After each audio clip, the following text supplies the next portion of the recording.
welcome to my channel where I review things that I can afford to attach to my camera. I shoot primarily Panasonic Micro Four Thirds as well as recently the L mount, both in photo and in video. Today I have the Tamron 28-200, one 3.8 to 5.6 Macro XR, and we are going to talk about connecting it to the G85 through the Viltrox 0.7 speed booster. Let's do it. First of all, I'm talking about the old Tamron lens for the Canon EF mount, which I picked up for 30 euros used. It is a standard zoom for the full frame field of view, however I will be only using the APS-C portion of it in this video.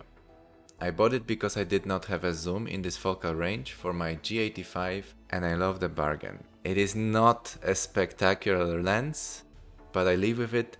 I think it matches the size of the G85 very well and I can make use of it for video and for photo.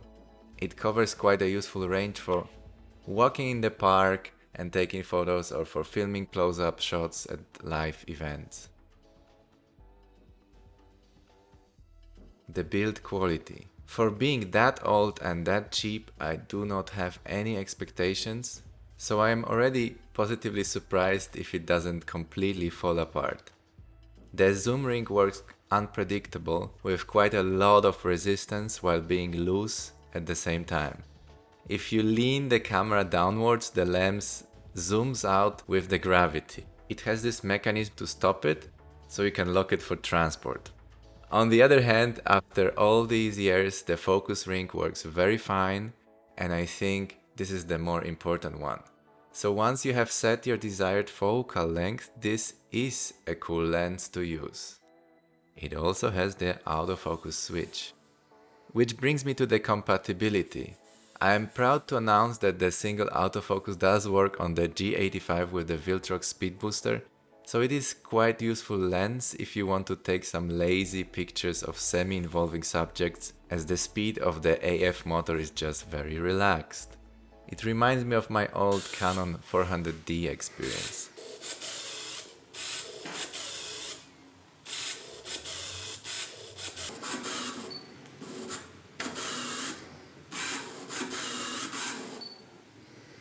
I find this lens perfectly usable for people who don't mind imperfections. I embrace those as I think they do add a character.